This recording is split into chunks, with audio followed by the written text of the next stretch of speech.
Don't tell me the market you're in. Show me your Mm. property and tell me why it's doing better than the 90th percentile of Air DNA. Tell me why you're outperforming STR Insights, right? And I don't know that even everybody knows, to be honest with you.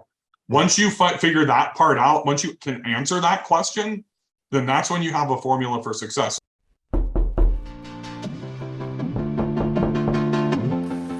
Who's this? Oh, you're an entrepreneur? Oh, you're a real estate investor. Oh, you're trying to learn from those who did it. Well, come into the lab then. Put your white coat on, gloves on, notepad, and let's build, y'all. What I appreciate about you, Bill, is like you come from a background that's very different than anyone we've had in the lab, right? Some folks who come in here, they actually started as investors and that's their business, right? What I appreciate actually is that you built multiple different businesses, right? Transportation, I said even the golf, which I want you to talk about. You are a professional golfer yourself. So your lens, I can appreciate it very much because it's not one dimensional. You've seen this time and time again. And I actually want to refer back to that. So just to level set, professional golfer, you started businesses since you were like, what, in your early 20s? And you've been doing it for, decades now. And then you resorted to short-term rental. So your perspective is going to be so unique because you've been doing this. And just for perspective, I think the number is I think it's like $30 million worth of business that you've done. Is that right? I don't know. It can change a couple. And you've had exits, right, as well. Jeez, I mean, like you talk about that perspective, like you're the guy I want to talk to when it comes to building an SDR business because you have that perspective. So with that said, I'm like, I want to ask you because I geek out on this. I have an agency as well. So I really appreciate when you talk about split testing. I really appreciate when you talk about lookalike audience because I've done all that and we have an agency and it's marketing. So I appreciate that, right? And what I'm trying to do is do very similar. It's like, make the money in entrepreneurship and then build a vertically integrated business in short-term rentals and kind of grow from there. So that's why it's a very unique conversation. But now I got to ask you, because Bill, you've been doing this for quite some time, right? So you've started multiple businesses. I got to ask you, what framework, when you look at an opportunity, if you have one, maybe it's evolved over time, do you use to look at a business and say, this is a great opportunity? And based on that framework, what did you see that is, for those of us who may not be, we're investors, but we're not really thinking of SDRs. What opportunity do you see that exists there with your record of starting businesses that maybe other investors don't see that you really want to highlight and call out? I think it's something that was kind of highlighted by my mother. She was a lifelong teacher in the educational world. My grandparents were in the my grandmother, shout out to her. I mean, she's deceased many years ago, but she was a 1984 National Teacher of the Year through the entire country as a kindergarten teacher. Kudos. And my mom was a teacher. She became a principal when I was in my mid-teens, right as I started playing golf through the Big Brother program. She invested into a preschool that was losing money. She probably, as a teacher, Ruben, she probably never made more than 40 grand a year in her entire life. And she kind of showed me the way. I was there cleaning it up with her, like throwing trash away. I had to do leaves and stuff every week. And she taught me about hard work. And I started my very first business. I was a very successful junior golfer. I was ranked in the top 3 in the world coming out of high school. And I grew up in Bakersfield, California, which was like the armpit of Cal. Everybody jokes about it, right? And I was in Los Angeles playing a golf tournament. This is a long story. I'm going to try to go quick. And they have, there's a pro-am where you play with a professional. Back then you played with the kids, like the junior am, they called it. Met a guy named Jay Jacoby. I was a huge Lakers fan. I played basketball, huge basketball fan, Barkley, Jordan, Malone, all the old school dudes. I mean, I was the Magic guy. And I had this almost looked like a poker chip of Los Angeles Lakers ball marker. And he's like, are you a Lakers fan? He's like, yeah. And he's all, and my mom would walk behind me and watch. And he's all, is that your mom? I'm like, yes. He's all, well, have your mom bring you over when we get done. When we sign the scorecard, I'll take you to my car and I have something for you. And he made t-shirts, American Pacific t-shirts. I'm not just talking like Lakers on the t-shirt. Like, you remember those Zubaz, like workout pants where there's shit everywhere in colors? Yeah. He gave me a shirt that was like all Magic Johnson on the sleeves, on the back, like all these different. kind of mixed prints. It was just the most amazing thing ever. And he's all, what's your mom do? I said, she's a teacher. He's all, in Bakersfield? He's all, and he looks at my mom. He's like, how can you afford to bring him to these tournaments? She's all, it's a struggle, but I'll do whatever for my son. He gave me a box, like 20, 25 shirts. He's all, go back home and sell these. He's all, we sell them at retail for like 25 bucks. This is in like 1989. I'm literally either 16 or 17 years old. I went home and I sold them for 30 bucks. That literally was my first business venture. He told my mother, he said, call me when he sold them, keep the profit, and then I will resell you out of the profit t-shirts and I'll have them shipped to your house in Bakersfield.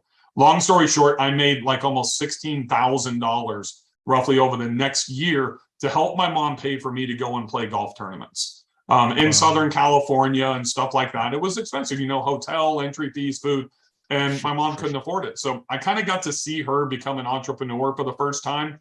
Nobody in my family was an entrepreneur. Everybody was in education. Everybody did sports. And I witnessed that. And then I got to kind of start it on my own.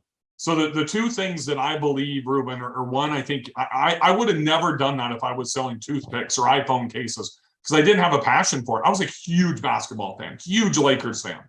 And that's kind of what got me into that. But my next venture was when I went to UCLA, and the Pizza Hut guy would deliver pan pizzas for $5, and he would literally run out of them immediately. Long story, I won't make this as long, but I got 5 guys, my roommate and 4 other guys that lived on my floor. I struck a deal with the delivery guys, and then I ended up going down there, and they would bring them to me, and then I would like hoard them, take them inside the 4 different halls where all the athletes were, and sell them at $7. So I was making $2 a piece. My guys that were working for me, they made $1 and I made $1 off theirs. So I kind of created this affiliate program, right? That was kind of my 2 first ventures into business. So I look at one, I have to be super passionate about investing into a property. It's really hard for me to be in that just financially driven side, even though I am a financially driven investor. If I don't like it, if I don't see the vision, then I'm not going to make that investment. And then number 2, in most businesses, it's got to solve a problem.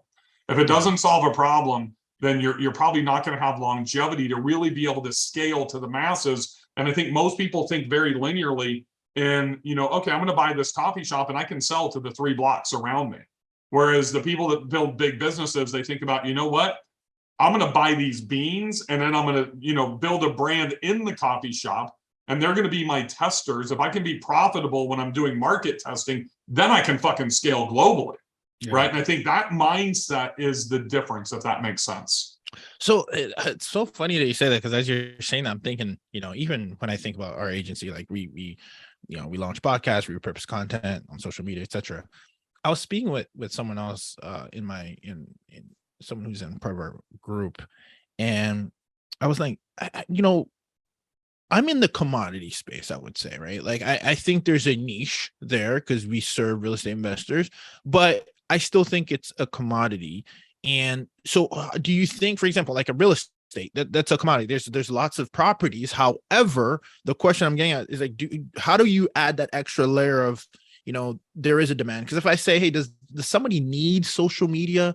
Like, am I solving a problem? Yes, there's a pain point there from being able to launch a podcast, create more content. So that's the pain point. But is there multiple other people that they can go to in the marketplace? Yes. So the next question is, okay, how do I differentiate myself? How do you see that, the differentiating factor that you're able to bring in short-term rentals transition from the exact same, limo businesses that you have? Like, what is this common exercise that you go through to say, hey, I'm solving this problem, but there's multiple people solving this problem. How do I differentiate myself? I find out what their weakness is. I find out what, even if they're an expert in, if there's a business model that requires 7 things to be successful and go from 0 to 10 million to 50 million to 100 million, somebody's not going to be an expert at all 7 of those. They might be really good at 2, or they might be an expert at 2, maybe 3, be really good at 2 or 3. So now that leaves a gap of 2 or 3, right? So that's what I'm going to go in and fill that gap. So as an example, there's a lot of great hosts, great investors in our industry, a lot of them. And I see my gap is the ones that are like doing 100% VAs. The guys that don't take the time to go put their eyes onto a property. how the hell you can buy a property without putting your eyes on, I don't care if you're a hedge fund guy or if you're a dentist, that's investing. I look at a property and it could be multifamily, single family, it could be whatever, could be 300 grand or 3 million. I have to visualize where am I going to hang my hat? How am I going to market this property? What am I going to do to it before I even put an offer in?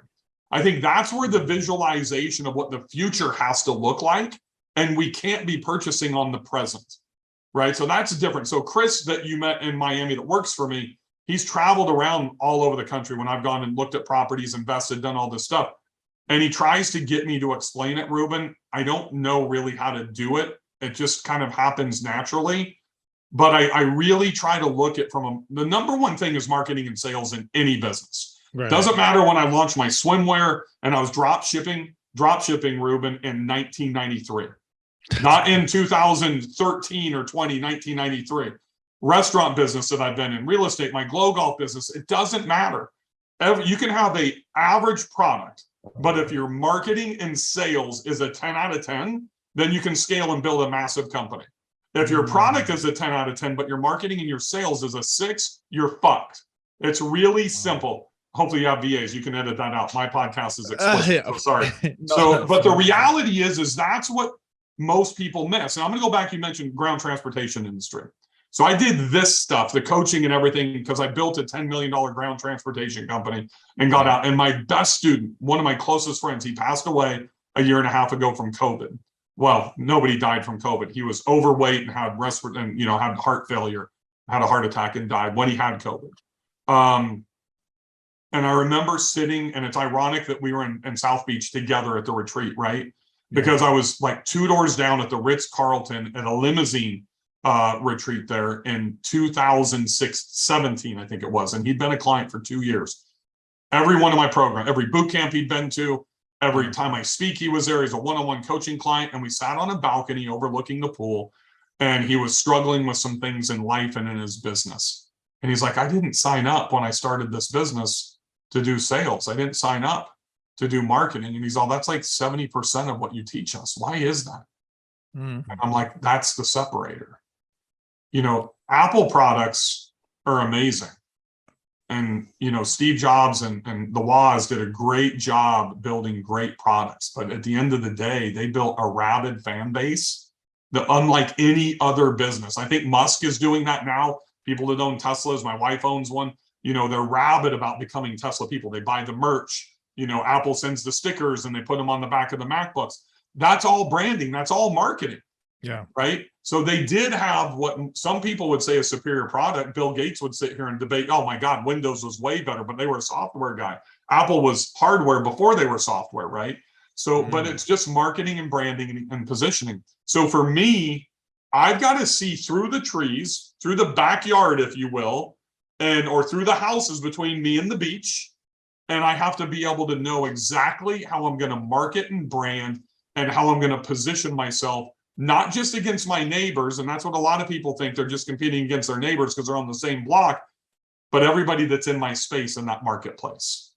And that's why I don't really think when people go onto Facebook groups and they say, hey, where's the best market to invest into? It's find any market in this country that has over 100,000 people. I don't even know how many towns or cities we have in the US of 100,000 population or more. I'm going to guess it's probably at least 1,000 of them, right? Any one of those cities, you can do 30% cash on cash if you pick the right property. What is the question they should be asking then? Because I think you made it very clear, and I've been, consuming a lot of your content. Obviously, I've attended in person, and you're an extremely well mastermind. That again, I'm telling people to plug into your boot camp if they haven't yet. But what is the question that people or investors looking at short-term rentals should be asking that they're not in their analysis? So, I think like it should be the property. Don't tell me the market you're in. Show me your property and tell me why it's doing better than the 90th percentile of AirDNA. Tell me why you're outperforming STR Insights, right? And I don't know that even everybody knows, to be honest with you. Once you figure that part out, once you can answer that question, then that's when you have a formula for success. So if you remember, when I went over in my presentation on day number 2 at the retreat, and I talked about the performas and distilling everything down, I believe I can mitigate my risk on an investment to less than about 2.5%, to where I will not make a mistake because I built that the system. And it starts with really looking at, I used to use AirDNA and Rabu and Mashvisor and all those tools. Now I use AirDNA and a combination of STR Insights and AirDNA, right? And I use STR Insights to identify the market because I can get the entire country for under $200 a month, and I can open it up and just look by gross ROI.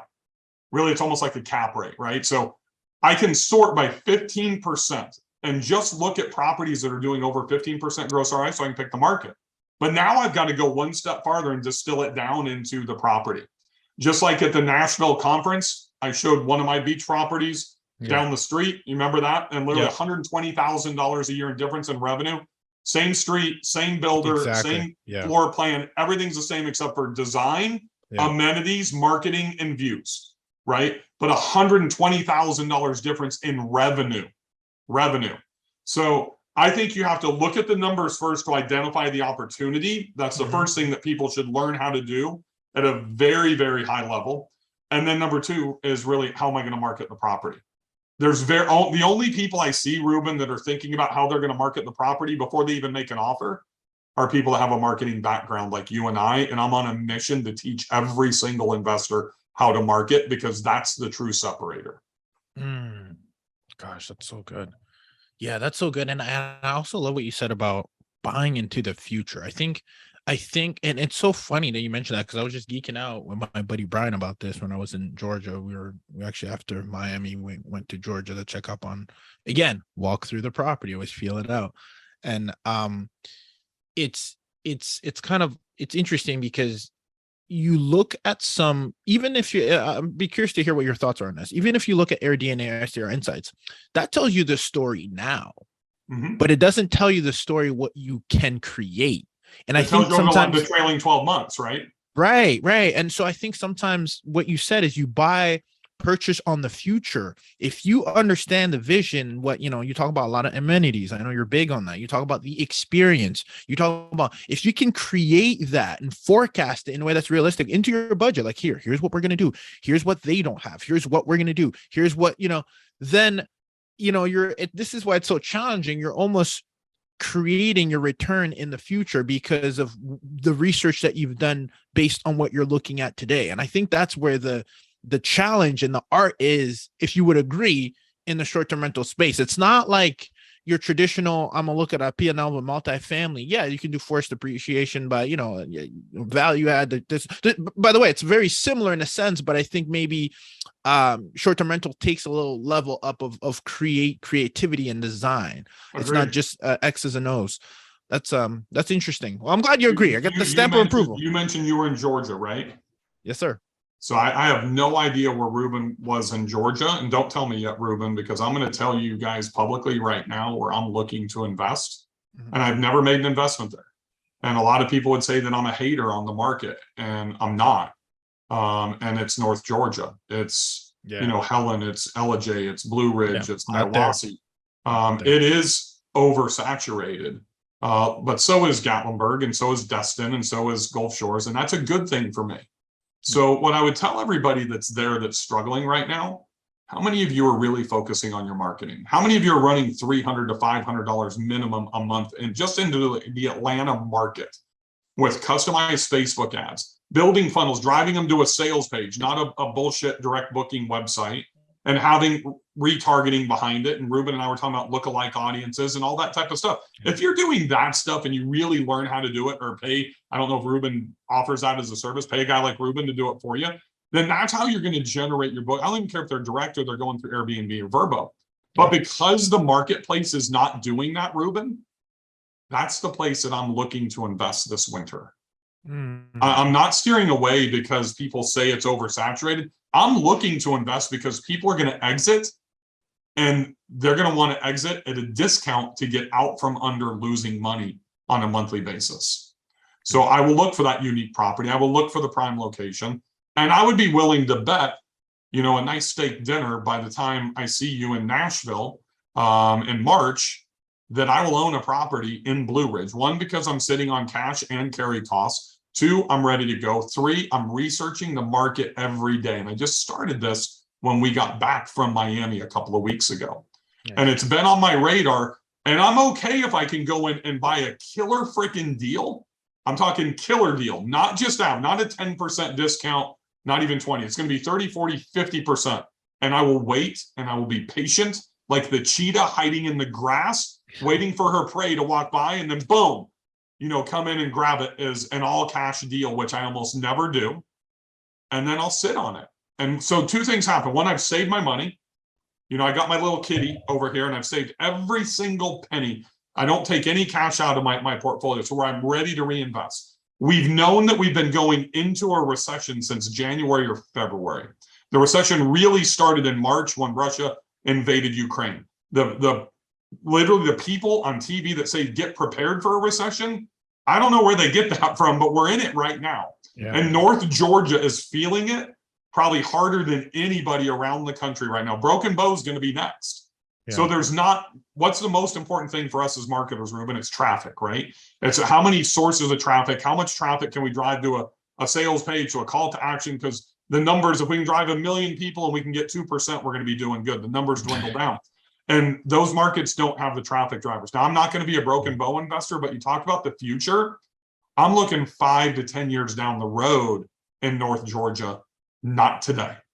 I know that I can spend $300 to $500 a month just targeting one marketplace. That's Atlanta, anywhere from 1 hour and 15 minutes to a 2-hour drive for weekend getaways, and guarantee myself I would never lose money, even if I didn't pay all cash. Even if I went in and bought a $750,000 property that used to be $1 million or 1.1 and put my standard 20% down, I guarantee I can break even, including that marketing budget. So if I see that as an opportunity where I can protect my investment now, get in at a very low price. That's why I started investing into Gulf Shores many, many years ago, way pre-pandemic. And I hold my properties that have a very low cost basis to where it creates an infinite return. But I'm not thinking now, I'm thinking 3 years, 5 years, 10 years down the road. That's very interesting. And I want to kind of put a footnote on what you said too, because, I was just on your AMA, you covered this, about the way the things that you're focusing on is the list, right? The list is number one. The groups, right? The buy and sell groups, which I thought was really unique. That's something I was not really aware of. And then being able to, I think it was just Facebook ads, if I'm correct, right? Like that lookalike audience. Yeah, so I'm not the guy that spends hours a week posting, stuff to my reels or on Instagram or Facebook. I see diminishing return with that. Right. I mean, you got to invest a lot of time to build a brand, to make that stuff work, to have enough following, to have that small conversion rate. So I've been leveraging buy, sell trade groups. I mean, I have an entire action plan I built 1.5 years ago when I launched my Subarus library in there, because it's so valuable to me. I'm driving 30 to 40% of my direct bookings through my buy, sell trade group. And it's free. You just can't, you got to read the rules. Each group's different, right? Yeah. So if you read the rules, so I'm in Atlanta, buy, sell trade groups. I'm in Dalton, Georgia. I'm in Chattanooga. I'm in St. Louis. I'm in Dallas. I'm in Indianapolis. I'm in all of these different places because I know where my traffic is coming from at my rental. So the majority of my rentals are in the Southeast, right? And I'm in Colorado and I'm in Arizona and that type of stuff, but I really focus on the Southeast. So number one, go in and look at your, if you don't have a PMS, if you have a PMS, look in your PMS. If you don't, go into Airbnb and Vrbo, see where your guests are coming from. They tell us what city they're from. And if you don't have that or you're brand new, go to Google Trends and type in, where do people visit Gulf Shores from? Where do people visit, the Georgia mountains from? And Georgia mountains is a great example because like 70% of the traffic's coming from Atlanta, right? So that's where I primarily would be a member of the buy, sell trade groups. That's where I'm deploying my Facebook ads. Those two things combined with email, those are my 3 fundamentals of the marketing that I do within my properties outside of listing optimization and CRO. For those of you outside of me and Ruben, CRO stands for conversion rate optimization. That's why I don't have direct booking websites. I use sales pages for each one of my properties. And I love owner res to death, but I can out convert my own custom sales page to their and I've done A/B testing on this to their direct booking, and it's the same with everybody, Lodgify, Guesty. They all suck. No disrespect to them. I love their platform. There's too much going on, right? You need a single 100%. call to action, one page. I mean, this is why Bill is talking about the fundamentals of marketing. Because if you're a marketer, you understand that what's above the fold, what's one call to action, what's one button, split testing, different colors, what are people reacting to, heat maps. I mean, it's pretty interesting. And I think you're onto something crazy, because I haven't really heard of any real marketer who's talking about it in the real estate industry, because the real estate industry is a little slow in that department. So I think you have a huge advantage, and you actually, it was a huge insight when I was in Miami, and that's why I would encourage everyone to tap in to what you're offering, your networking in your mastermind group, because it's like you have that combination of being able to understand how people navigate online or even offline, in person, etc. That's marketing, branding, and then you're able to kind of pair it with the understanding that you have in the short-term rental industry. Because this was the first time I even heard of anyone doing this, and I was like, "Oh snap, that's right." And we do Mark it. Simpson does it pretty well. But outside of Mark and myself, you're right. There's not a whole lot of people that talk about marketing and how to do it in the industry. And I think that's the single, outside of making subpar investments on the front end by not either knowing or doing how to truly evaluate a property. And then just not knowing how to market, just relying on the OTAs. The people that are going to just rely on the OTAs over the next 9 to 12 months, I believe, are the ones that are going to really struggle. There's not going to be enough traffic coming. And if you watch in all of my markets, I get traffic reports that come in from Price Labs every week. I get the market reports from RankBreeze, every week. I look at these things, and I've seen since March of this year, the traffic just go down, down, down, down, down in all of these markets, because people aren't looking. That doesn't mean they're not thinking about it. And that's the key part here. That doesn't mean they're not thinking about going to the lake or going skiing or whatever that is. That's where the buy-sell trade groups organically, when you get in these groups that have 20, 30,000 people of them in these cities, and people are looking for that stuff, and then you get in front of them. And then it's the Facebook ads. Yeah. I can put Facebook ads in front of almost anybody in the country, right? Yeah. Well, this is interesting too, because we talked about lookalike audience for a second, but for those of you who are not familiar with that, and just so I understand, and Bill, because this is something I'm implementing thanks to you, is you're using a tool such as like a Stayfi or something like that to capture people's emails, right? And then now you're able to create a list of the people who have actually been in your properties, right? If I'm correct. And I segment that list, just FYI. So if I have 12 people in my lodge in Banner Elk, North Carolina, I take the booker out, and they go into a separate list, right? So whoever booked, everybody else is a guest. So we know about targeting, right? So the guests that came with the booker, so 12 guests stay, one gets removed, and they go into the buyers. They're a client, right? The other 11 guests with that booker, they've never bought anything from me. And that's what we have to completely understand. The relationship is different. Sure, they've stayed at my property, but they did not pay. Yeah. The booker's the only one that paid, right? So the booker's a qualified client. The others are highly sales qualified leads. Does that make sense? So I view them completely differently. So I segment even one stay, the booker and the guest from Stayfi. Then I speak to them completely differently. I can't have the same conversation with somebody that's purchased from me as somebody that has never purchased from me, even if they both stayed in my property. I'm so glad you said that, because I didn't know that. That's such a great distinction. You have obviously one's warm, one's, I guess, not as warm as the one who actually is willing to pay, right? Put in the dollar. So and Ruben's using the term warm because we have cold traffic, we have warm traffic, and we have hot traffic. Cold means, no relationship. Never read a blog article, never been to your website, have no clue who you are. Warm means that they've done a blog article, they've consumed your content, listened to a podcast like this, but have never made a purchase. And hot means that they've actually purchased. So Ruben's a hot traffic for me because he purchased a ticket to go to Nashville, purchased a ticket, to go Miami. But I'd almost classify, honestly, Ruben is not necessarily hot. I would put him in between the warm and the hot, because I have to split that with Michael Sjogren, right? So I don't know really if Ruben probably came because he was in Mike's camp, right? Now I've been able to get a little bit of influence. So Ruben's going to be somewhere between that warm and hot because he didn't directly purchase from me. And if we truly understand that and we look introspectively of how we manage our relationships and our buying habits, you'll start to understand that. And then that's applicable into the marketing. So the messaging for cold traffic is completely different than warm traffic and hot traffic. It's the buyer's journey that's been defined by HubSpot since, November of 2006, right? So it's not a sales funnel anymore. The buyers have all the control. So I'll just give you one really quick tip. That cold traffic, everybody gets it wrong when they're trying to run their first Facebook ad or they're posting on social media. It's all about me, me, me, me, me. Look at my beautiful house. Look at everything that I have. And I have a hot tub and I have all this stuff. And it's I. Nobody gives a fuck about you or your property. Everybody cares about themselves. Tell them what they can do with their family to get in a happy emotional state of what they can go hiking, that they can go fly fishing, that they can sit on the beach and drink Coronas and make their own Corona selfie to post on their Instagram. Show them the experiential component of what they're going to experience when they're at your property before you take them inside your front door.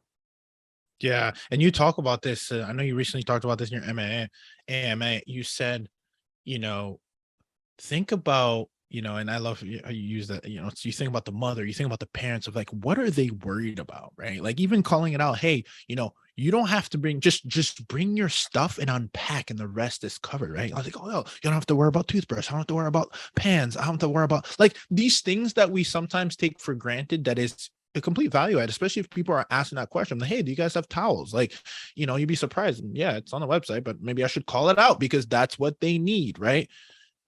This is one of the biggest things that's missed in short-term rentals. Yeah.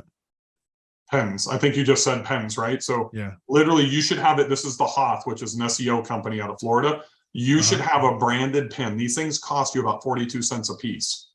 You should have 4 or 5 of them in every single property that you have. Because when mom needs to go to the grocery store and she starts, oh my God, I don't have a pen. I forgot to bring my laptop or whatever.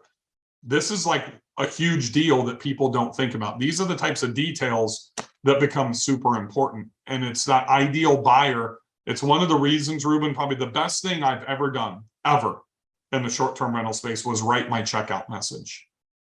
And it's funny because it's going viral over like the last 7 to 10 days. The ridiculous checkout checklists that people, Airbnbs have, right? And there's been TikToks that have got millions of views, and it's even made it into like Business Insider and some bigger publications to where they're Airbnbs. I don't use that word often, but that's what they're referring to. Short-term rentals are getting a bad rap about the checklist when they're charging $200, $300, $400, $500 cleaning fees. I'm one of those guys. I don't think I have a cleaning fee less than like $275, and they go up to $600 depending on the size of the property.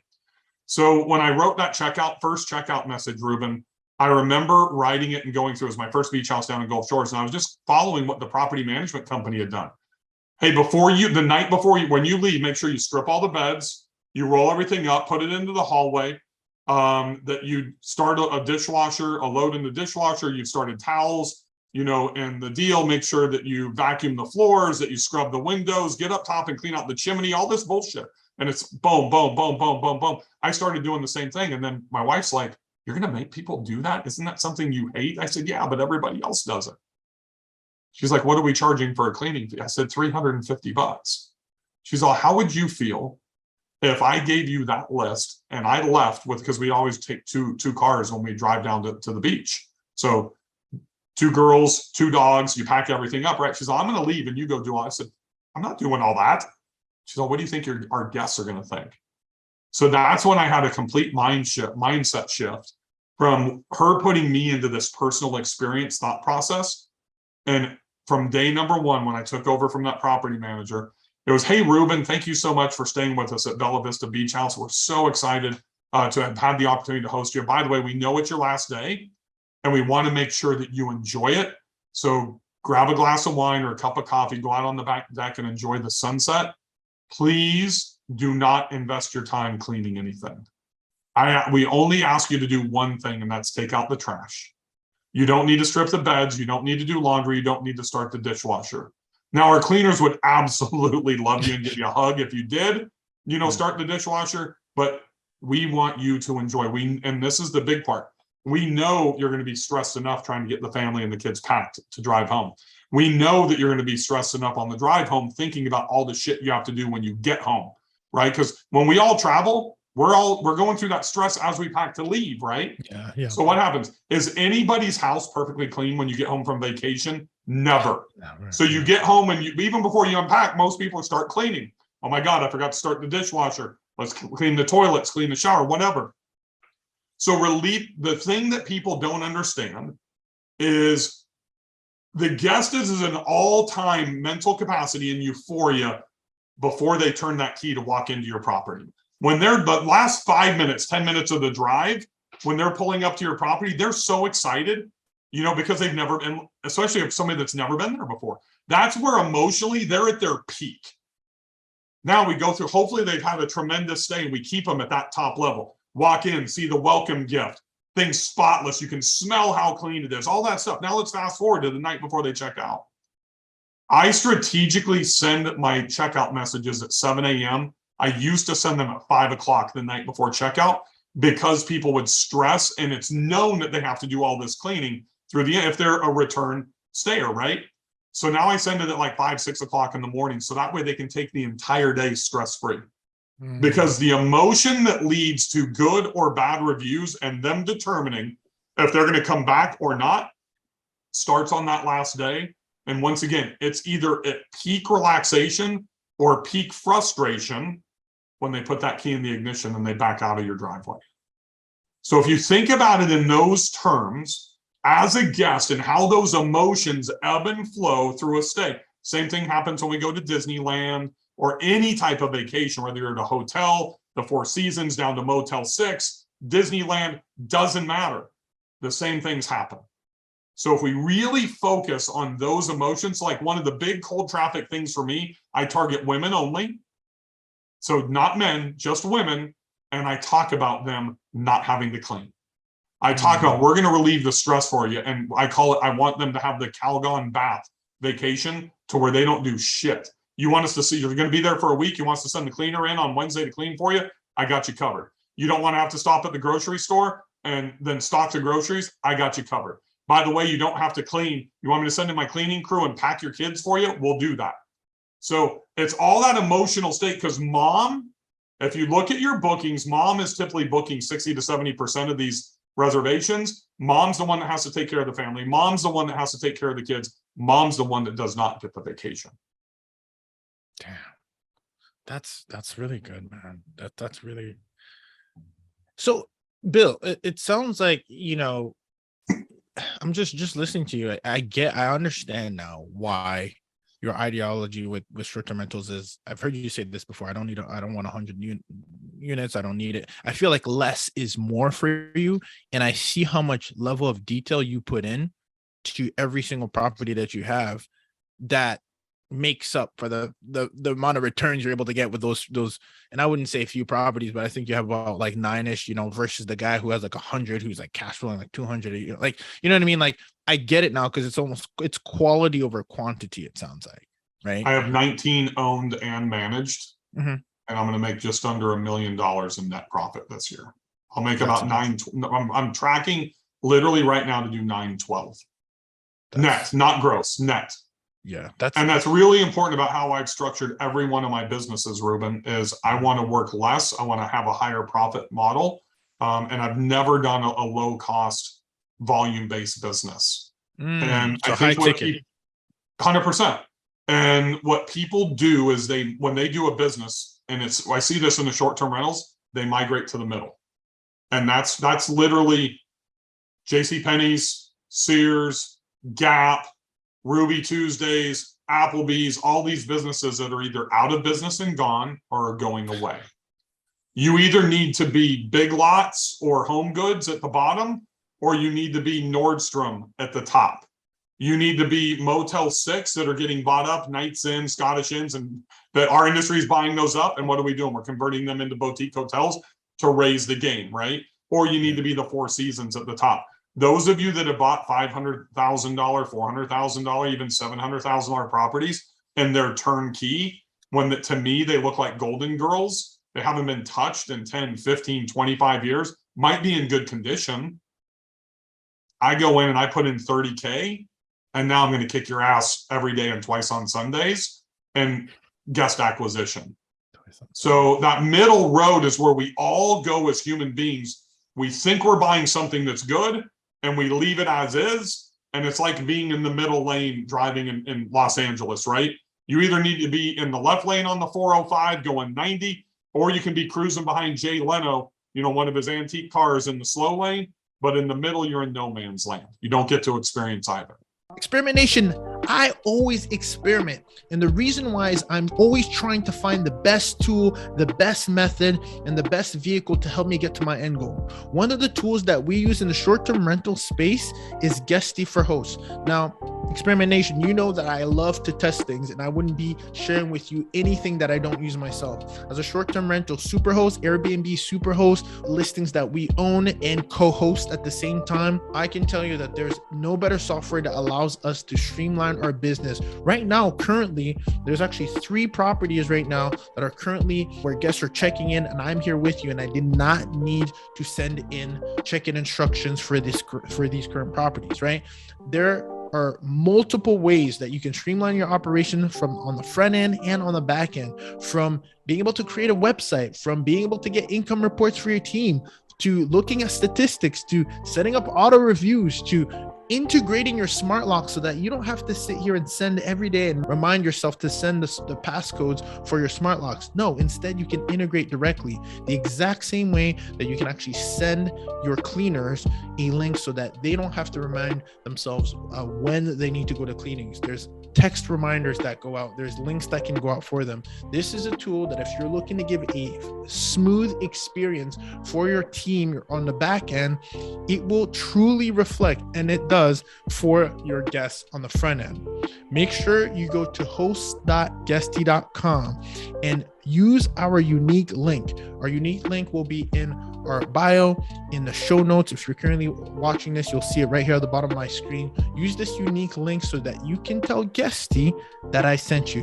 You don't want to miss out on this. You need a PMS, property management software, in your business if you're looking to operate like a super host that you deserve to be, so that your guests can have the best experience that they deserve to have at your properties. Again, that host.gesty.com. Use our unique link that is here on the screen, in the bio, and in the show notes if you're listening to this, guys. Happy hosting.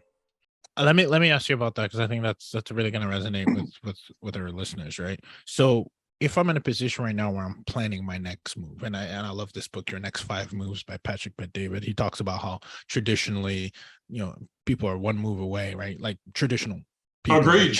Chess masters are like 12 moves ahead, which I appreciate, because again, giving you a plug again, you made us go through this exercise with my wife about, what is our number? What is the 5, 10, 30 year? Like, that's thinking strategically 30 years out, which, it's something that I've done, but not to that level. Like, you forced us to really sit down for 2 hours or in Miami to huddle up and do that, which is key. So if I'm listening to this, I'm thinking, okay, wow, okay, what Bill is saying is really resonating with me, and I hope it is.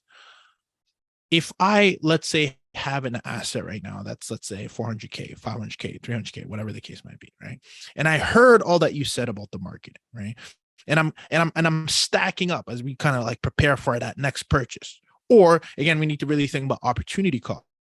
What would you, and I usually stay away from what would you do, because you have to have a lot of different contexts, what kind of job they have, what kind of reserves they have, right? So that's just blanket statement.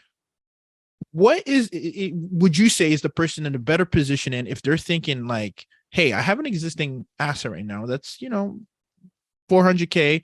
Should I really spend my time and money on really, taking that existing asset and separating it from the pack by either doing it on the back end operations, or, okay, I'm going to create it. I'm going to invest StayFi. I'm going to create Animal. I'm going to learn Facebook marketing. I'm going to, tap into, Bill's mastermind group to learn all these things. And that's where my energy should spend before I make this next purchase and do what everybody else is doing. Right.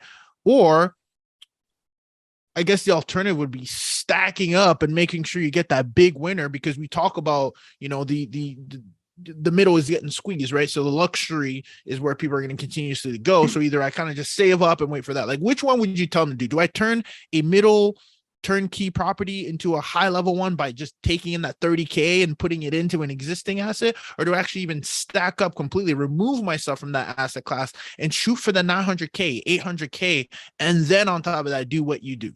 Do what you've told us to do on the show. Like, what do you think is probably the lowest hanging fruit as someone is listening to this and wants to do it the right way? So I'm going to practice a little Gestalt here. If people don't know what Gestalt is, I'm just going to give you experience share as opposed to advice. As Ruben said, everybody's situation is different. And I know people hate that answer from attorneys and CPAs and even myself, because I believe in knowing and being known. I need to know, like what Ruben said, I need to know your reserves, your cash, all that type of stuff. But I'll tell you what I've done is my last property I purchased this year was $535,000. It's an A-frame in Beach Mountain. Just an average house. I mean, and it was Golden Girls when we took it over. When I say Golden Girls, it looks like their apartment they lived in, right? Like from the mid 80s, essentially, with furniture and wallpaper and whatever. My wife and I did spend about $30,000 to $35,000 for all new furnishings, new beds, paint. We did some drywall work, stuff like that, but no walls were moved. Just light stuff. Not even we didn't even touch the flooring or anything. And we had to do some deck work. We added a fire pit. I've rebraced the lower deck, but I haven't spent the $13,000 on the hot tub, which I will do. So that'll take like that $34,000 up to almost $50,000 or $45,000 or whatever, 47. And that's the average house, because I can stand out in a market that is underserved from a hosting standpoint. Right. So that's why I went to Western North Carolina as opposed to investing into the Smokies when I wanted to get winter revenue into my portfolio, because pretty much everything was top loaded in my portfolio into summer being the peak season. I was trying to buy in Montana, but I could not find the investment that would give me a return based on what my wife and I wanted from the lifestyle standpoint. Yeah. So, and can you define underserved when you say that, just so we're very clear on what you mean? The hosting sucks. It's dominated by Vacasa. It's property management, a couple of, legacy old school property management companies like Carolina Stays and Blue Ridge Mountain, whatever. And I shouldn't say that they suck, even though they do. They suck compared to us that self-host very, very well, right? And that do the things that need to be done to improve the property. So I bought 2 properties. I did buy the mega property, 1.6 million, 2 acres, 6'4" guest house, blah, blah, blah. This was a smaller one. My strategy now is looking for smaller properties. So it's not the price point. I don't want to come across as saying you got to spend millions of dollars. You don't. It's what you do with the property that becomes really important. We just can't be average. You can buy a $300,000 property.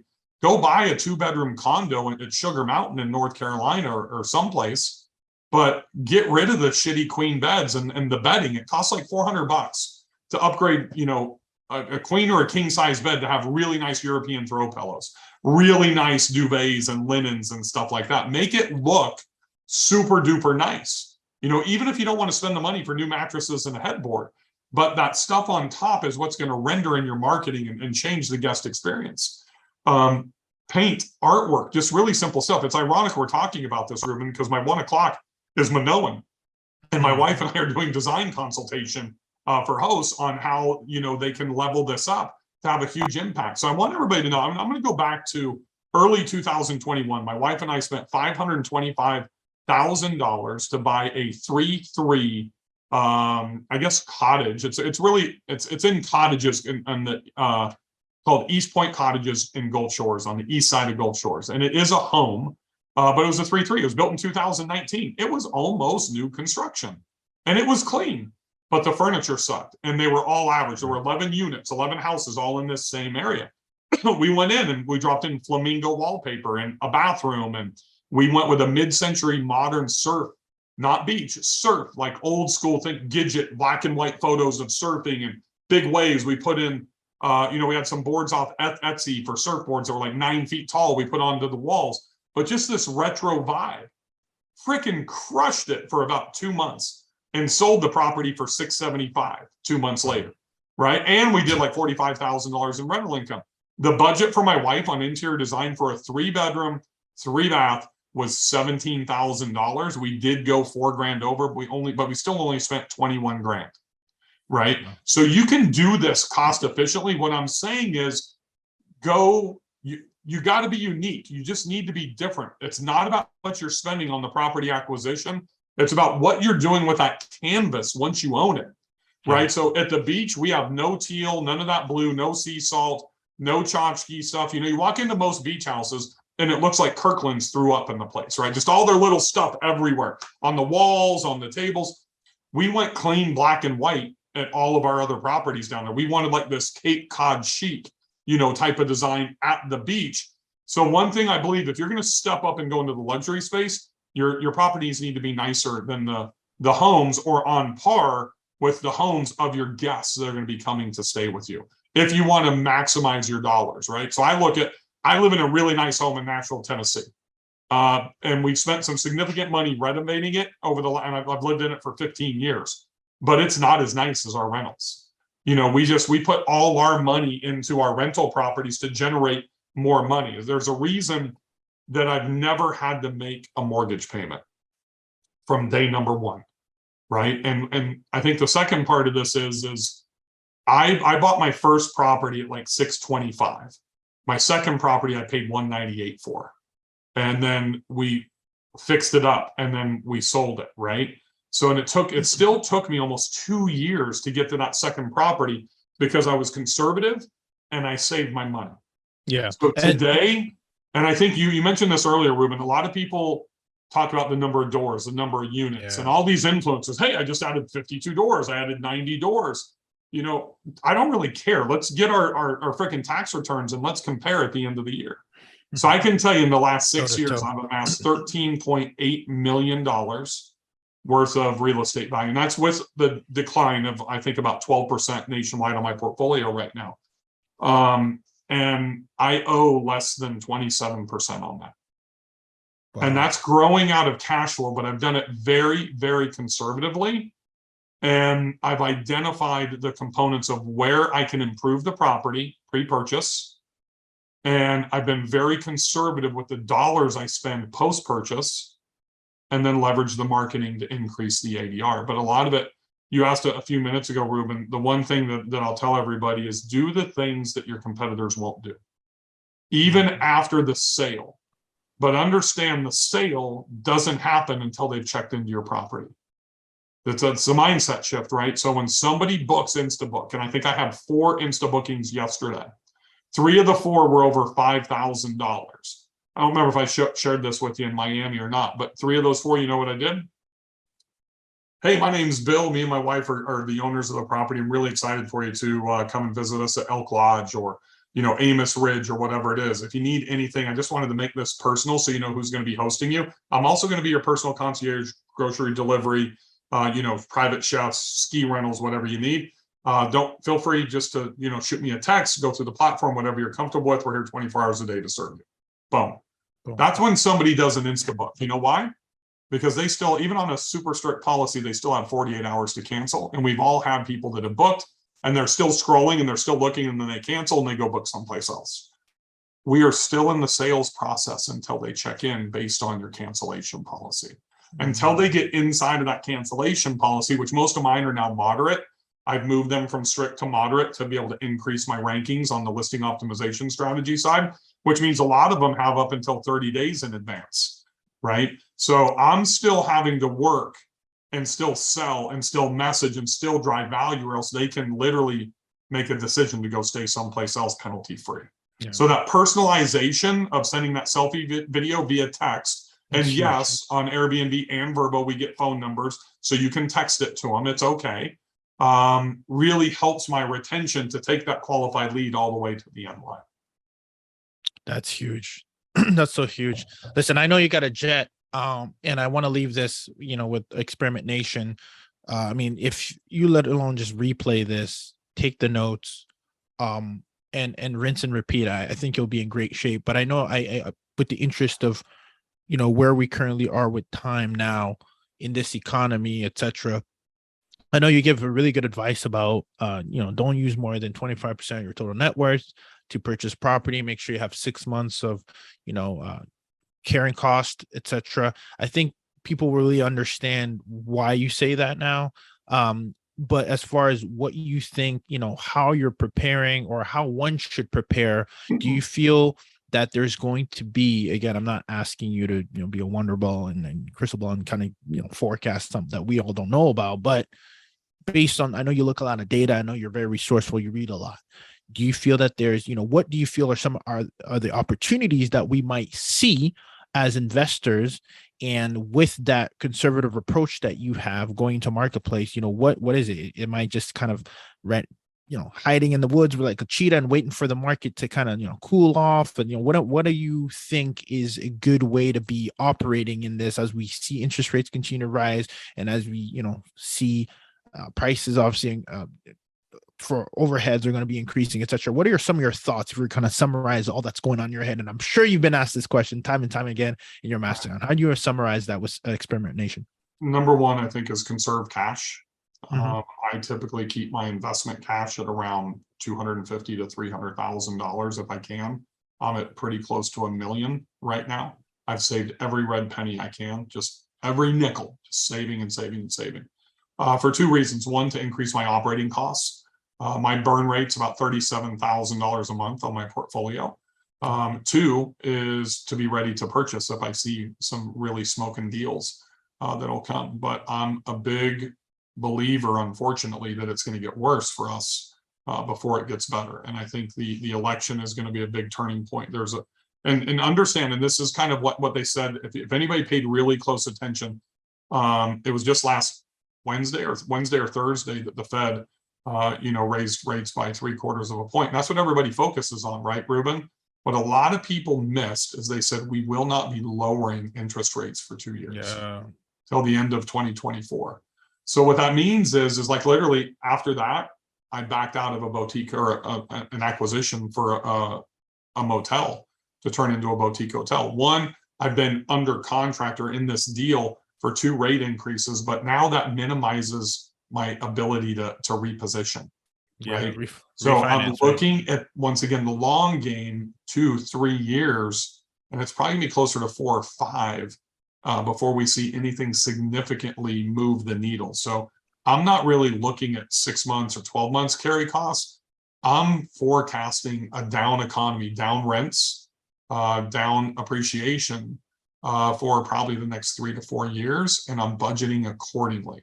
Right. And I know it, having been through this twice in my adult life through 2 kind of recessions, if you will, that if I can make it through this, which I'm positioned to where I should not have a problem, then I will be stronger on the back end. And a lot of that saturation in these markets, and it's the big markets that everybody says to go to. It is North Georgia, it's Gatlinburg, Destin, Gulf Shores, Broken Bow, Palm Springs, Joshua Tree, just all the standard places. You're going to see some pretty significant opportunities, not just to invest, but people are going to retract from all the personal investment they've made on their hosting as well.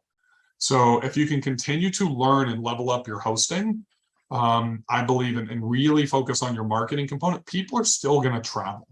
It's just going to be in smaller numbers. So the ones that are the best at customer acquisition are going to rise to the top.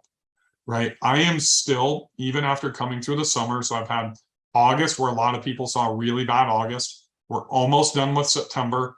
It hasn't been something to write home about, but I'm sustaining levels enough to where my entire portfolio for properties that I've owned year over year is still up 13%. That means I've been sustaining roughly the last 45 to 60 days over last year, because most of my rents were up in May, June, and July of this year because they were booked pre this initiating. Does that make sense? So that's where longevity becomes such a big factor. I'll leave you with this. We've talked a lot about off-platform marketing, a lot of stuff. I believe the number one thing that people need to focus on right now is your rankings for Airbnb and VRBO. There's a reason we had Kelvin Ma from Rank Breeze at our conference a couple of weeks ago in Miami. There's a reason that I spend a lot of time talking about how to optimize that and learn how to do Facebook ads, because it's the cheapest, most cost-efficient way to do what we call direct response marketing. into those right markets. Those two things, if you don't have those skills, get those into your toolkit as quickly as you can. Learn from, and I don't know if you teach this, Ruben, or that type of stuff or not, but find somebody like Ruben or me or Mark Simpson or somebody that can, to where you can acquire those skills, and you're going to be okay. I'm not worried about my portfolio at all because I'm super good at those skills. Yeah. And I will do one quick shameless plug. I do have a course. Please. This is your time right now. How to do Facebook ads, but there's a lot of people are freaking out right now, and there's a reason that I'm bringing what I've labeled as the super team to Nashville for that boot camp you mentioned, Ruben, in November.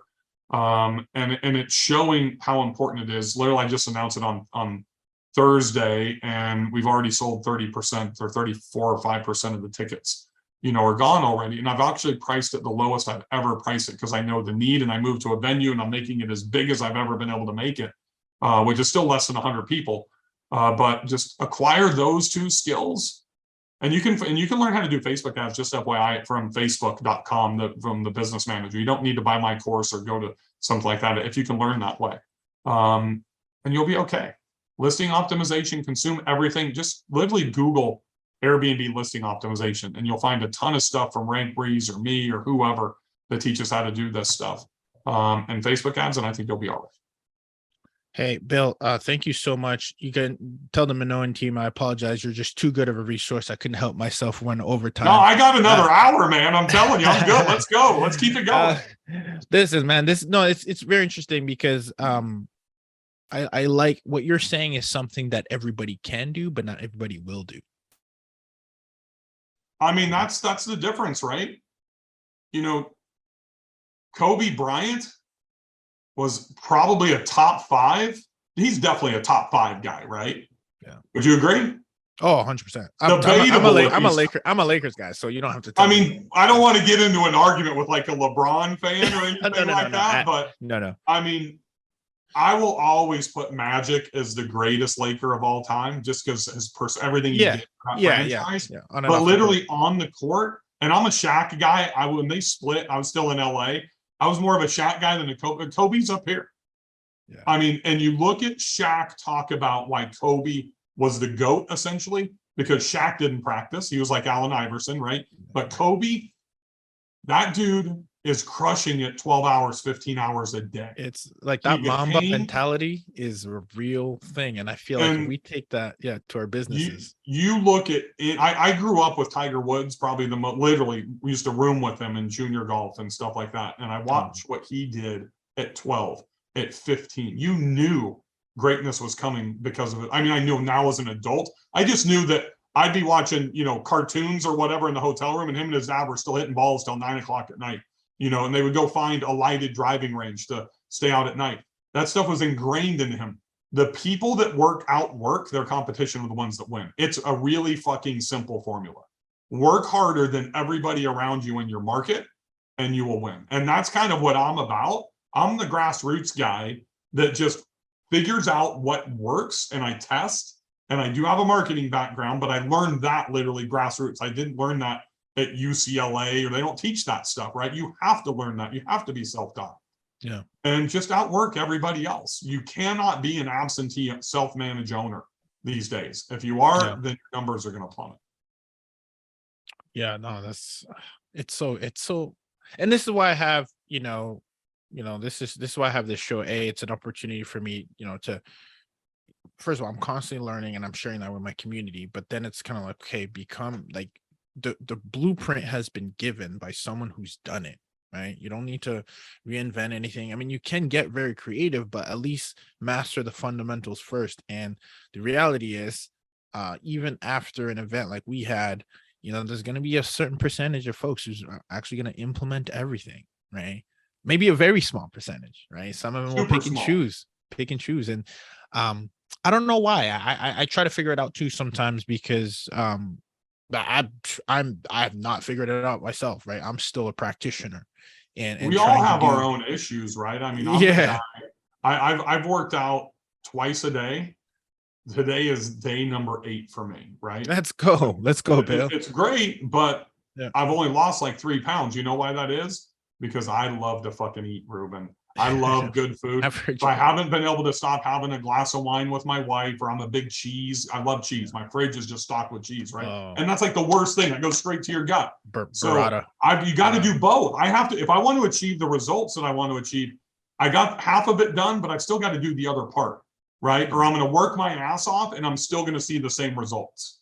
You got to have both sides of that equation. And one thing that, if I may just take like another minute or two, I want to kind of dispel a little bit. If you don't know me, don't think I'm just invested into luxury properties. I do have a couple around, 500,000, even less. 419 is the lowest property I own. But last January in 2021, I started co-hosting, and that's kind of a big topic, right?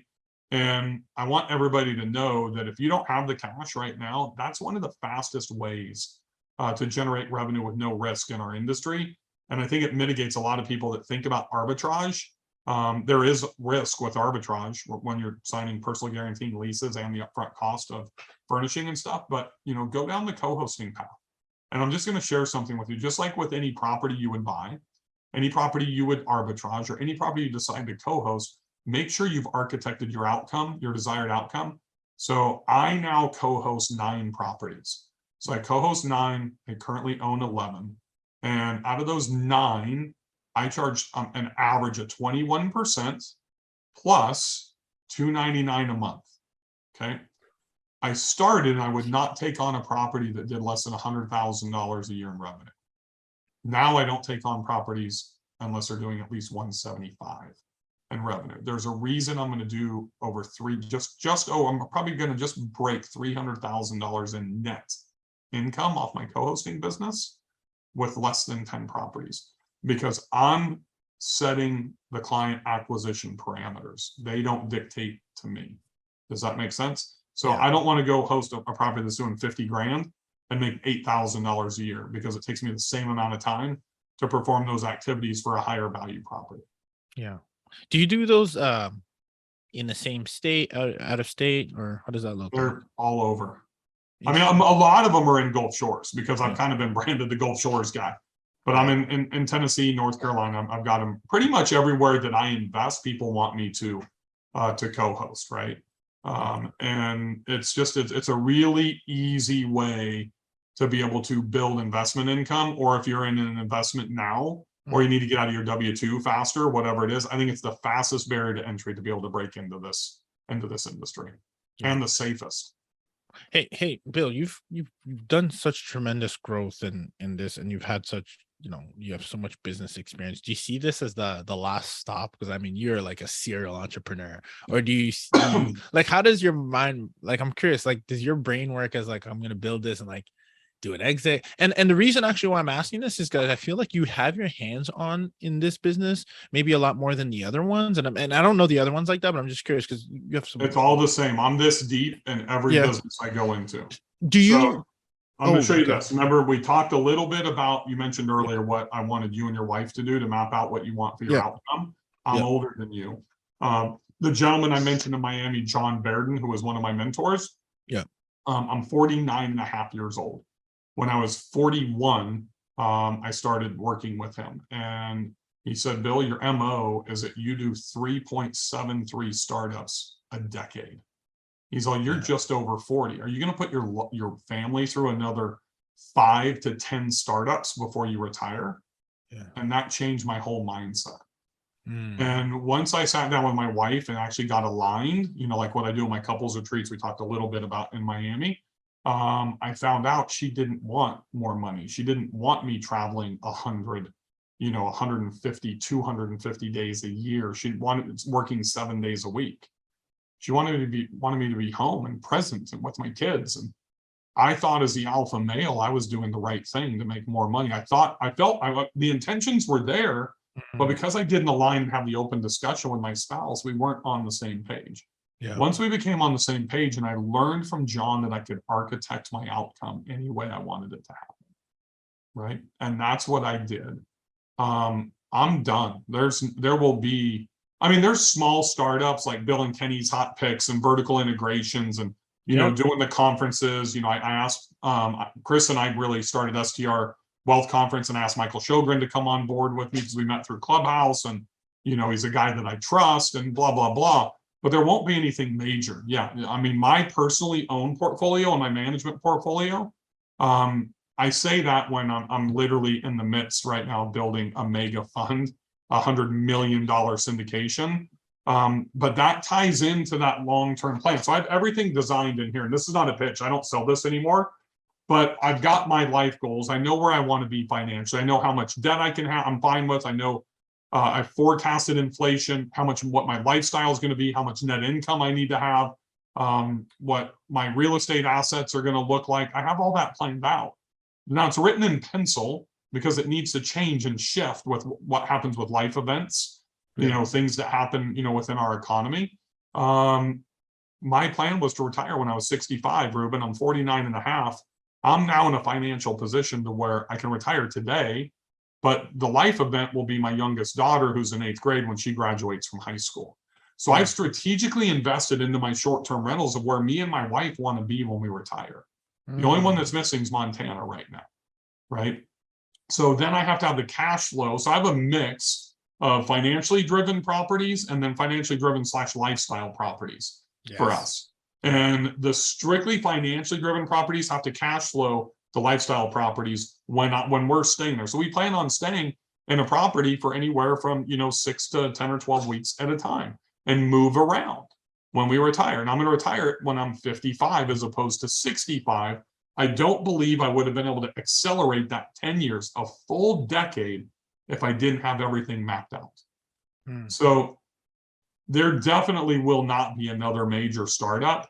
Everything right now is on the downside, and it's the exit. So I started the co-hosting for one simple reason, for Chris. You met Chris in Miami, right? So he's my number 2. If you've been to the national conference or Miami, awesome. I'm going to take care of that kid for the rest of his life because he's benefited me tremendously. So he can't own my real estate, right? That's for me and my wife. But what I can also do is I can create an annuity. So one of the businesses that, there's a lot, we didn't talk about all of them, but I started Bulldog Auto Detailing in Bakersfield, California. The guy actually called me while we've been on this podcast. I turned it into a $2.7 million auto detailing company doing fleets and, car dealerships, not just like individual stuff, right?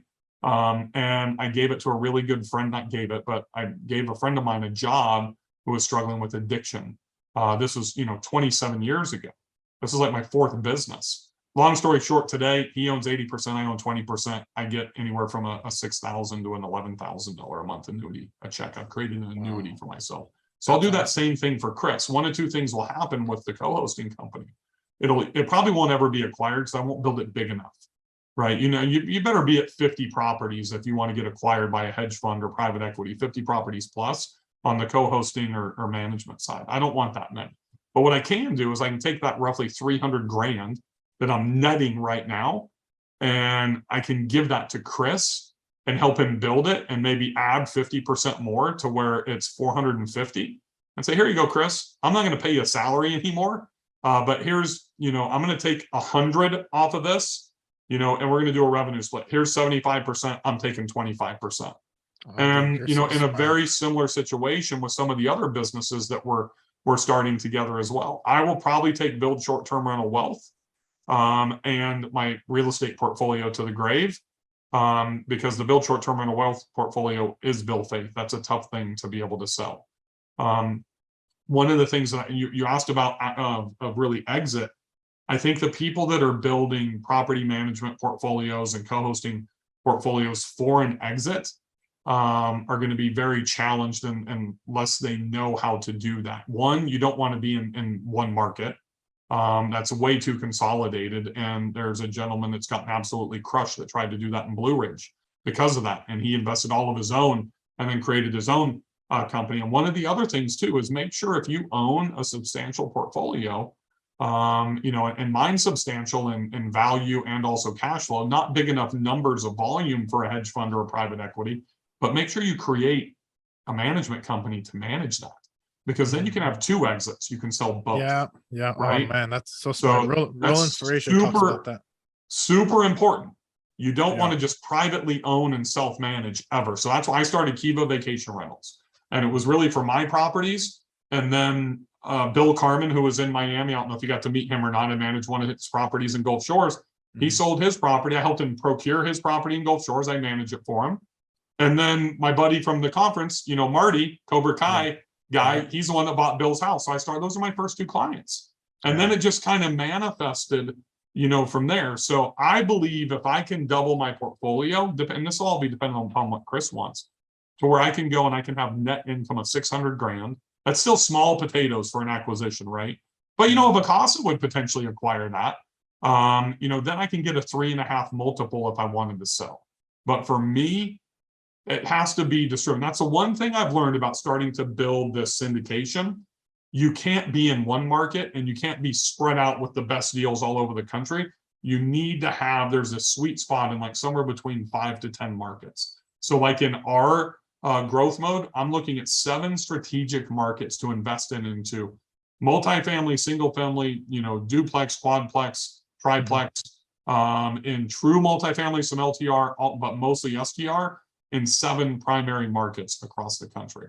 And if I can do that to $50 to $100 million with cash flow, cash on cash at 20%, then I have a product that becomes attractive for hedge fund, private equity to come and acquire. Oh man, this is gonna be exciting, Bill. I'm really just seeing your vision, and I know you always execute based on those visions. So let me ask you real quick before we drop it. This syndication is the play to do a hybrid of within the property. Say you have 100 units, you're gonna like 30% of units are gonna be STRs, or thing going all It'll be through deal by STRs? deal basis. So I don't, Yeah, so that's yeah. one thing that I think that a lot of people make a mistake is that they try to get this, you know, mix, right? And then, or they try to raise a fund and then they have money accruing, you know, pref or interest rates and Oh yeah. bank account, and they're like, they make bad decisions on the investing side. So I will always be a property by property investor. I will not change that because I think we don't make the best decisions when we try to do that mix or to hit certain numbers. So that's why I control everything with my partner, John Hodge, and we will go property by property. And that's why we're doing a syndication versus a fund, right? And 3, we don't have to worry about raising capital. So you're never going to see me, hey, Ruben, are you an accredited investor? That's not my jam. I don't ever want to ask people for money. So we have people that'll raise the funds to be able to, so all we have to worry about is the acquisition and the management on the back end. Which So I think that really frees us up, you know, from a mental capacity to really hone in, you know, and focus. Now it's probably going to be a much slower road now than it would have been when we started working on this 9 months ago, right? I mean, just with interest rates and inflation. I mean, and that's the thing. You know, I said earlier, we just backed out of basically a $2 million deal because it went from literally like 45% cash on cash down to sub 20. It was like 17.8% because of the 2 rate hikes, right? So a lot of people would still stay in the deal. Oh yeah, we can get that 17% up to 20. Well, I've got to have an average in the portfolio of 20. So as that would be property number 2, I'm not going to compromise. I mean, I got to start out with more than 30 on at least the first 5. So then I can afford to make a small mistake. Does that make sense? And that's what becomes really challenging, I think, Ruben, in our investment strategy. You can't make a mistake on number 1 or number 2. And number 2 is the hardest one, in my opinion. Why do you say that? When do I invest? You know, what do I do with the capital from number 1? Hey, I'm going to do exactly what I did with number 2. And then people like try to buy down the street because they get the scales of economy.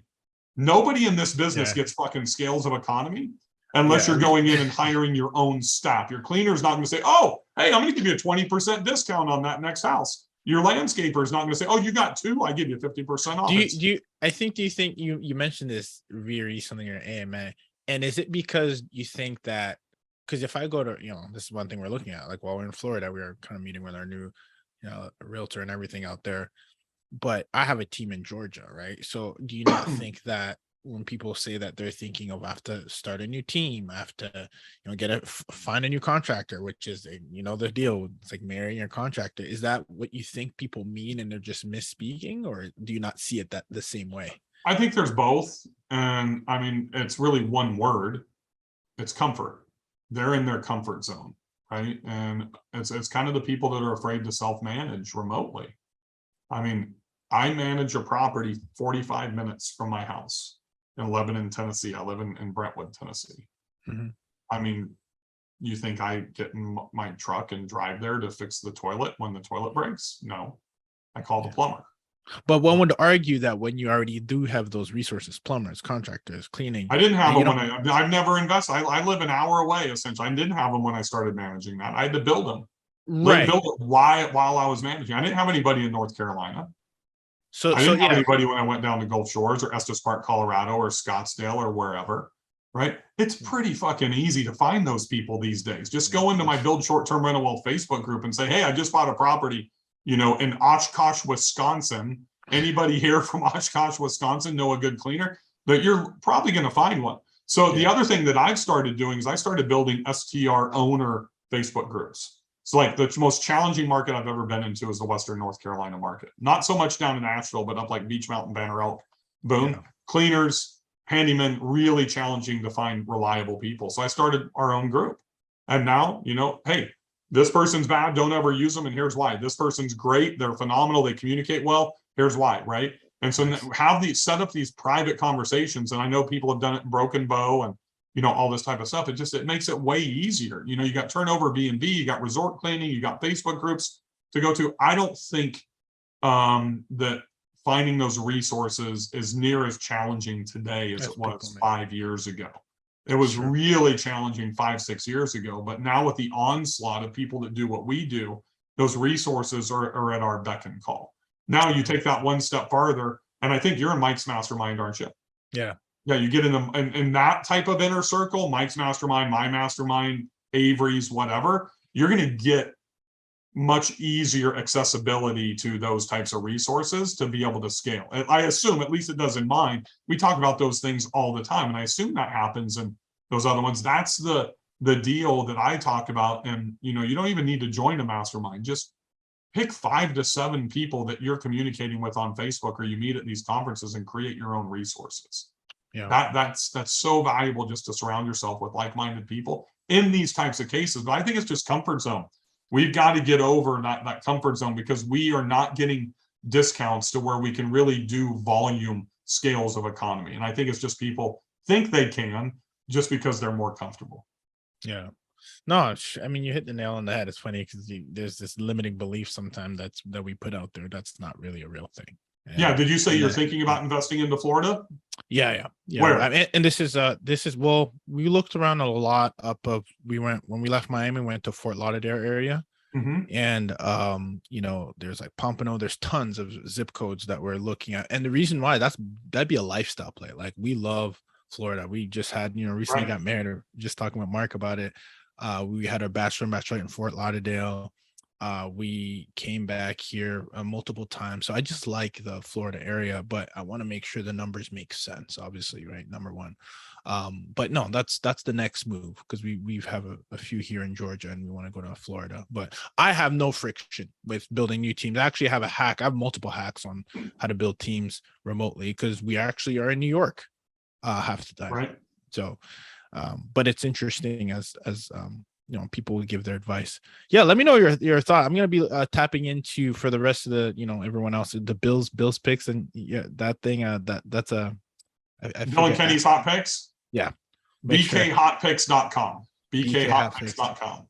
Yeah, I love all your vertical integration and stuff. But so here's what I'll tell you about that is we've had some people that have gotten into the program, and then they haven't been happy because we might not drop a property in the first week that they join, because we don't compromise.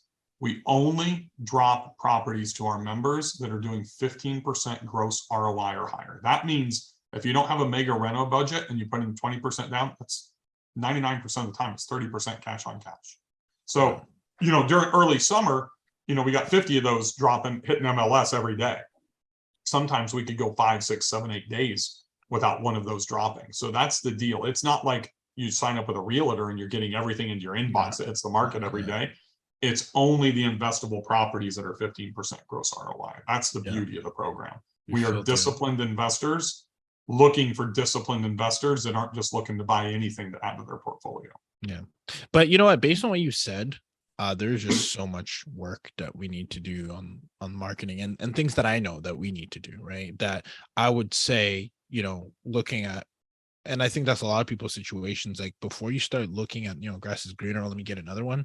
Have you fully extracted the juice out of your existing property? And I think most of us, the answer is no, right? And that's why I Absolutely. find value. It's like Gary Vaynerchuk says, right? Marketers ruin everything. We like squeeze every drop out of that turnip until we just throw it in the trash can. And that's what you need to do with your properties, right? I mean, you're in Georgia.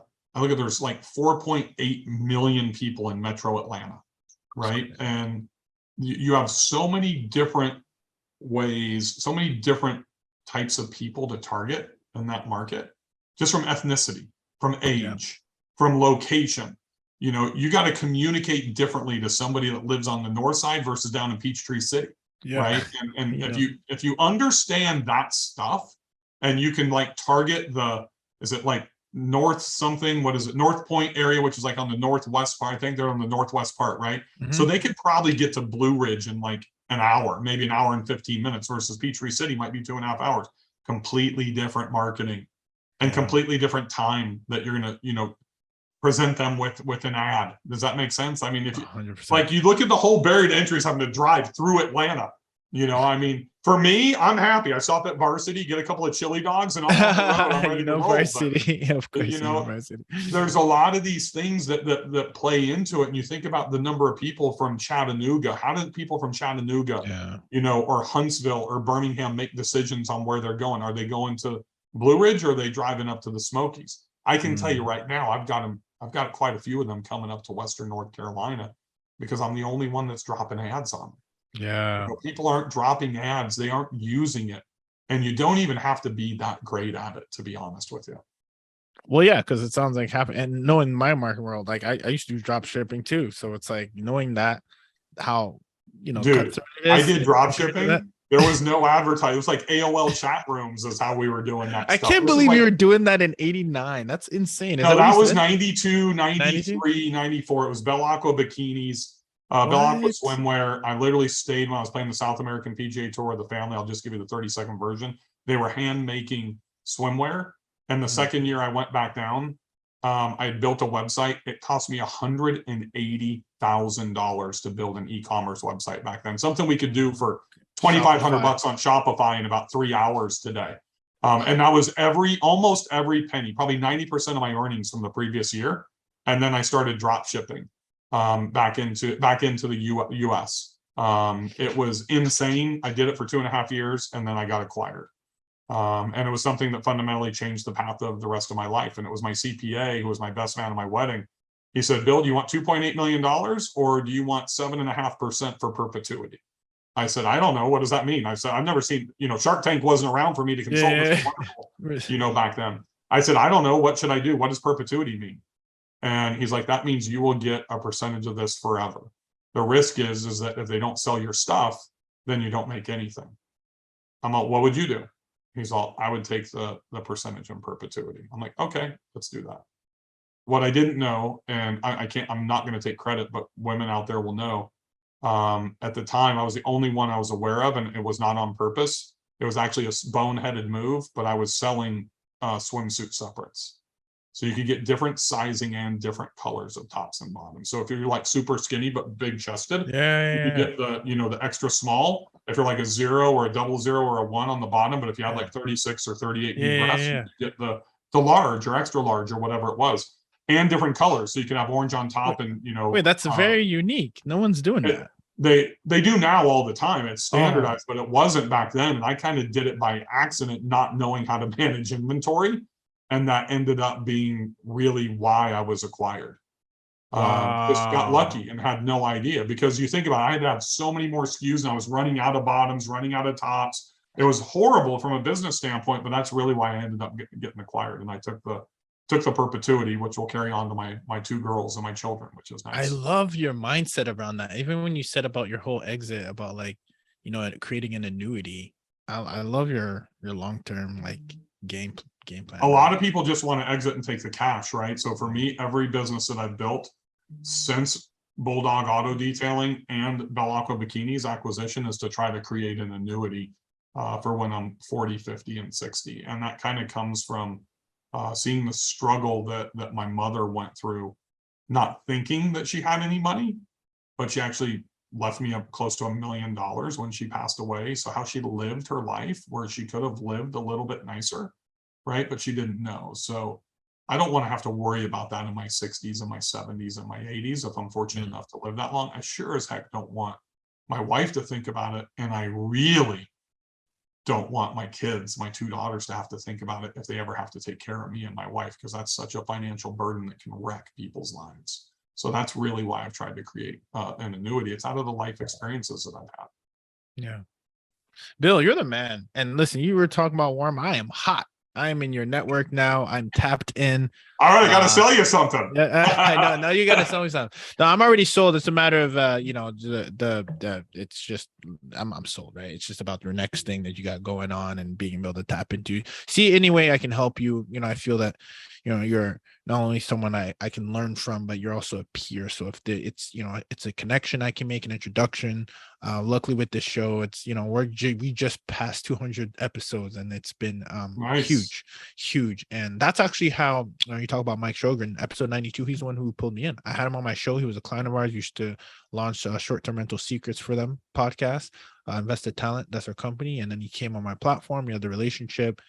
And when I talk about the power of podcasting, and you're talking about it too, it's not to plug ourselves. It's just been how resourceful it's been, and then turn it into friendship, like, having Rachel, and she's in Georgia, we connect, we write a book together. It's just all these relationships. It's not even 6 degrees of separation anymore. So I am in your corner. I'll be a client. I'll be a supporter. You've come on my platform. I can't thank you enough. I'll be a friend. I'll be here to help you with anything that you got going on, man. But thank you honestly for coming by and swinging by and sharing experimentation, your knowledge, wisdom. And how can, I always ask the question, I know where I can find you, but for our listeners, I know you got a boot camp coming up. I want to give them all the juice. We'll have everything lined up, and I'll have the team kind of hash that out. But what's the next thing you're looking forward to? I know you have a boot camp, and where can people connect with you to make sure that we stay tapped in? Build strwealth.com, build short-term rental wealth Facebook group. That's probably the best place. We've got 24,000 members, and it's super educational. Bill Faeth 73, that's Faeth on Instagram. Be Faeth on TikTok. I'm putting out reels and educational content every single day. Or you can just go to, if it's the easiest one to remember, it's probably billfaeth.com. Yeah. Shoot me a DM. I pride myself on being the most accessible. I don't like the word influencer or coach, in our industry. Just want to really help people. We do have that boot camp coming up, but I'm even just as excited about the STR Wealth Conference, because it's going to be bigger and better than it was last year. And that'll be announced here in about a week or so. I'm excited. All right, about it. You got early access in Miami, but we're going to announce publicly in about a week for that. Exactly. So definitely check my man out, Bill here. Do not mistake the spelling of this man's last name. Put some respect on it. Faeth, correct? That's correct. Thank you. Jeez, absolutely, man. Thank you so much for coming in. And again, just like that, we are out.